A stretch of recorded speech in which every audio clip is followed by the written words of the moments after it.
Good afternoon. এটা হচ্ছে পরের দিন, মানে ষষ্ঠীর পরের দিন বিকালে সবাই মিলে রেডি হয়ে গেছি। দিদিরা সবাই আছে, ওরা কেউ আজকে যাবে না, ওরা সবাই কালকে বিকেলে যাবে। যাই হোক, আমাদের বিশেষ কিছু অসুবিধার জন্য চলে যেতে হচ্ছে, কারণ সবাই জানো বাড়িতে যেহেতু মিস্ত্রিরা লেগেছে, তো সুতরাং বাড়িতে তো যেতেই হবে, কিছু করার নেই। খাওয়া দাওয়া করে সমস্ত কিছু গুছিয়ে গেছি, নিয়ে রেডি হয়ে গেছি এখন বাড়ির উদ্দেশ্যে। মানে সোজা গিয়ে ট্রেন ধরবো, 5:40 train. Tata, bye bye. Bye bye Diknagar. শুনু নেই, শুনুর জন্য একটু মন খারাপ লাগছে, শুনুকে একটু দেখে গেলে হতো।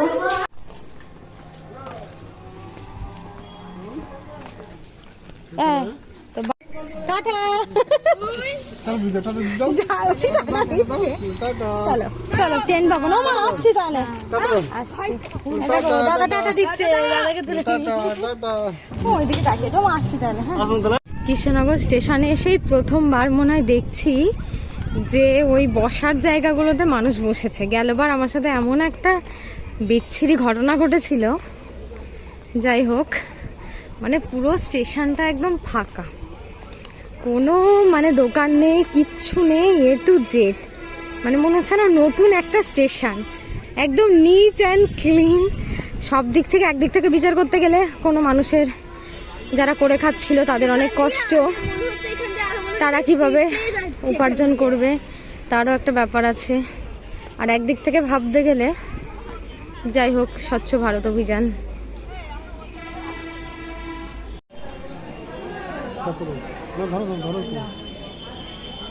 তো বাড়ি আসার পরে প্রচণ্ড শরীর খারাপ করছিল, আর মেয়ে আবার হঠাৎ করে বায়না করছিল যে মা চিকেন খাবো। ওর পাপা আবার বাজারে গিয়ে একটু চিকেন নিয়ে এসছে, তো একদম লাল লাল ঝাল ঝাল করে চিকেনটা রান্না করেছে, এত টেস্টি হয়েছিল কি বলবো। আমি কিন্তু কিছুই রান্না করিনি। তো দেখো, একদম প্লেন ভাত আর চিকেনের ঝোল, এটা দিয়েই আজকে রাত্রে আমাদের খাওয়া দাওয়া হয়ে গেছিলো। ওদিকে হচ্ছে স্যালাড কাটছে, কারণ চিকেনের সাথে একটু স্যালাড না হলে ভালো লাগে না। রান্নাটা দেখেই বুঝতে পারছো কতটা সুন্দর হয়েছে, আর দেখতে যতটা না সুন্দর হয়েছে তার থেকেও বেশি খেতে সুন্দর হয়েছিল। মানে ভীষণই টেস্টি হয়েছিল চিকেনটা। একঘেয়েও রান্না হাতে করে করে খাই, তো হঠাৎ করে যদি অন্য কারোর হাতে রান্না পাওয়া যায় তাহলে বেশ ভালোই লাগে। আর বিশেষ করে চিকেনটা তো আমার নিজের হাতের রান্না একদমই ভালো লাগে না। তো যেহেতু গরম, ওই জন্য অল্প করে একটু ঝোল আর আলু আর একটু চিকেন নিলাম। তো আস্তে আস্তে খাই, আস্তে আস্তে নেবো, মানে হাঁড়ি কড়াই সব শুদ্ধ নিয়ে এসে বসে পড়েছি, বাড়ছি আর খাচ্ছি। তো ঘুম থেকে উঠে সকাল সকাল দেখো কাজে লেগে পড়েছি। দুদিন বাড়িতে না থাকলে বাড়ির অবস্থা কি হয় সবাই জানো। জামা কাপড়গুলো সব গাদা করেছিল, সেগুলো তোমাদের দাদাভাই সকালবেলায় উঠে ভাঁজ করে দিল। আর আমি এদিকে মানে সোজা আর কি ঢুকে গেছিলাম রান্নাঘরে। তিধার স্কুল আছে, তিধাকে আজকে ভাত করে দিয়েছিলাম আর একটু ম্যাগি বানিয়ে দিয়েছিলাম, ও সেটা খেয়ে, ম্যাগিটা নিয়ে গেছে, আর ভাত করে দিয়েছিলাম সেটা খেয়ে গেছে। এক গামলা বাসনকোসন এগুলো সব বেসিনে পড়েছিল, সেগুলো ভালো করে ধুয়ে মেজে রান্নাঘর মুছে পরিষ্কার একদম করে ফেলেছি। এখন জাস্ট ঘরটা একটু মুছলেই হয়ে যাবে। তো ভাবলাম চলো দুজন মিলে একটু চা বানিয়ে খাই। তো ফ্রিজে দুধ ছিল, দুধটাকে বার করলাম। আর এই যে, আমার দুধের কাছে না থাকলে একটা খুব বাজে অভ্যাস, দুধ উতলাবেই, প্রত্যেক দিনকার দুধ উতলাবেই। তো ওই জন্য এখন আর দুধ বসিয়ে আর দুধের কাছ থেকে যেতে চায় না, মানে দুধের কাছেই আর কি থেকে যায়।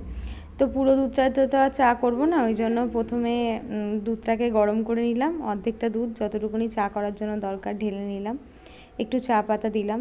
দুধ চায়েও কিন্তু আদা দেওয়া যায়, আর একটু এলাচ থেতো করে দিলে না স্মেলটা এতটা সুন্দর আসে, খেতে খুব ভালো লাগে। রেড লেবেলের একটা ন্যাচারাল মানে ট্রি আছে, ওটা ভীষণ ভালো, মানে তুলসীর ফ্লেভার সমস্ত কিছু পাওয়া যায়। আগে যখন কোভিডের সময় ছিল তখন বেশ সবাই কাড়া বানিয়ে খেত, তুলসী পাতা, লবঙ্গ, দারচিনি, এটা ওটা দিয়ে কাড়া বানিয়ে খেত, কিন্তু এখন আর কেউ খায় না।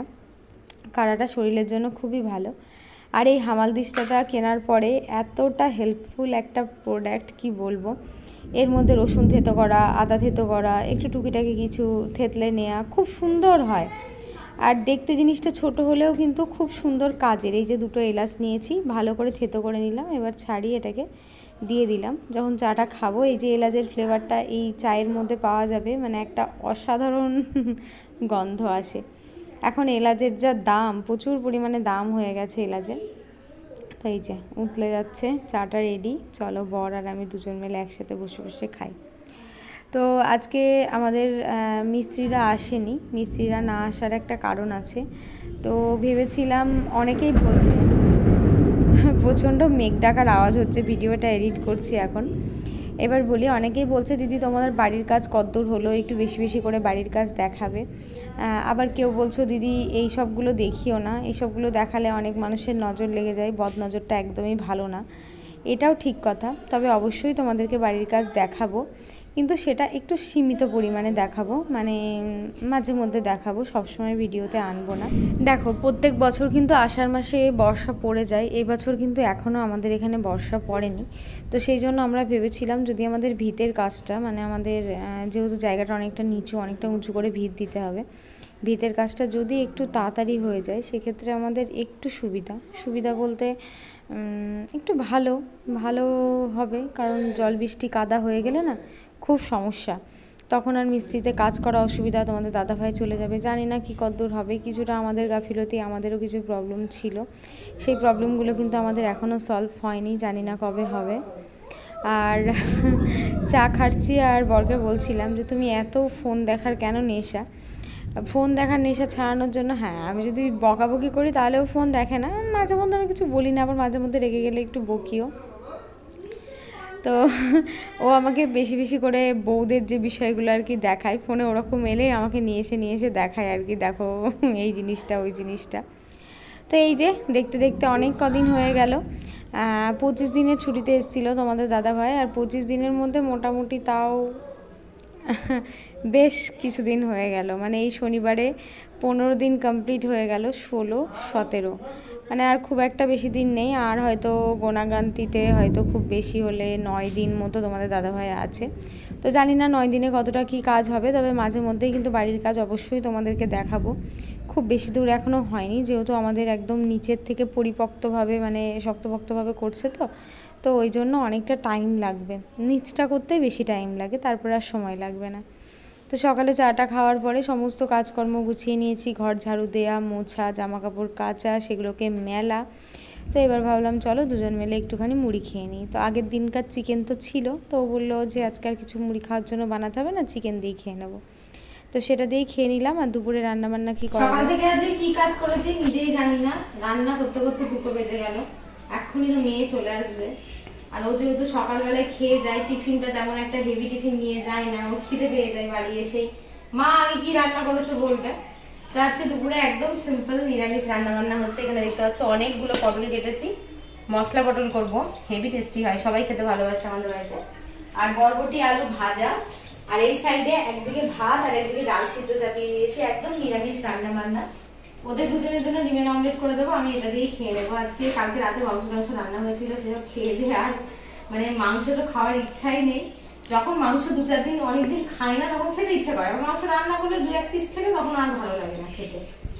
স্নান করে এত গরম লেগেছে, সিঁদুরও পড়িনি, আর মনে হচ্ছে মানে ভিতরে একটা গুমসানি ব্যাপার লাগছে। আজকে কিন্তু তেমন একটা রোদ নেই, তো যাই হোক হয়তো বৃষ্টি টিষ্টি হবে, 2 দিন পরে আবার গঙ্গা পুজো আছে। তো চলো এবার রান্নাটা করে নিই। তো আজকে দুপুরে একদম প্লেন ডাল করেছি, আর তার সাথে বরবটি আলু ভাজা করেছি। আর রাতে মানে এই 2 দিন ধরে এত রিচ খাওয়া দাওয়া হচ্ছে না, তো ওই জন্য আজকে ভাবলাম একটু সাদামাটা সিম্পল খাই, তো ওই জন্য বরবটি আলু ভাজা, একটু পটল সর্ষে বানাবো। এই পটল সর্ষেটা আমার এত ভালো লাগে, এত ভালো লাগে কি বলবো, মানে যত কিছু আছে আমাকে যদি শুধু পটল সর্ষে দিয়ে ভাত দেওয়া হয় আমি কিন্তু তাতেই খেয়ে নেব। এখানে একটু সর্ষে বেটে রেখেছি, আলাদা করে শিলে বেটে রেখেছি, কারণ শিল ছাড়া তো সর্ষে বাটাটা যায় না, খুব একটা ভালো হয় না। আর এখানে হচ্ছে আদা দিইনি, কাঁচা লঙ্কা, টমেটো আর পেঁয়াজ, এই 3টে বেটে রেখেছি। পটলগুলোকে খুব সুন্দর করে ভেজে নেব, প্রথমে নর্মালি ভাজবো, তারপরে একটু হালকা করে লবণ আর হলুদ দিয়ে বেশ ভাজা ভাজা করে নেব। তারপরে ওই মশলাটা যেটা টমেটো, পেঁয়াজ আর লঙ্কা আছে সেটা দিয়ে ভালো করে কষিয়ে নিয়েছি। দেখো অনেকটা টাইম ধরে মিডিয়াম ফ্লেমে কষিয়ে নিয়ে সর্ষে লঙ্কা বাটাটা এবার দিলাম। এই পটলটা এতটা টেস্টি হয় কি বলবো, একটুও জল ব্যবহার করা যাবে না এর মধ্যে। তোমরা একদিন বানিয়ে খেয়ে দেখো, আর নামানোর আগে হালকা করে একটু মিষ্টি দেবে, তাহলে এর ব্যালেন্সটা ঠিক থাকবে। একটু ঝাল তার সাথে কি বলবো, জাস্ট ফাটাফাটি লাগে খেতে। আর ওদিকে ডিমের অমলেটটা হচ্ছে আমার বরের জন্য। আর একটা জিনিস তোমাদেরকে দেখাই, অনেকেই বলছে যে পায়ে হয়তো কিছুই হয়নি, সামান্য একটু হয়েছে, তার জন্য কী না কী করছে। তো সেদিন আমার লুচির তেল পড়ে দেখো পাটা কিন্তু আমার অনেকটাই পুড়ে গেছিলো, আর আমি এতটা কষ্ট পেয়েছি যে আমি সারাটা দিন ধরে কেঁদেছি। কত পরিমাণে কেঁদেছি মানে কি বলবো তোমাদেরকে। যাই হোক, একটু একটু লাগলে কেউ কাঁদে না, আর হঠাৎ করেই না ওই বোঝা যায় না, কালোটা হয় না। এই দেখো হাতটাও পুড়ে গেছে, মোটা মোটা ফোস্কা পড়েছে। তো যার কষ্ট সেই তো বোঝে না, অন্যজন আর কী করে কি বুঝবে বলো, অন্যজন তো দূর থেকে এটাই বলবে। তো সবাই ভালো থেকো, সাবধানে থেকো। তো টাটা।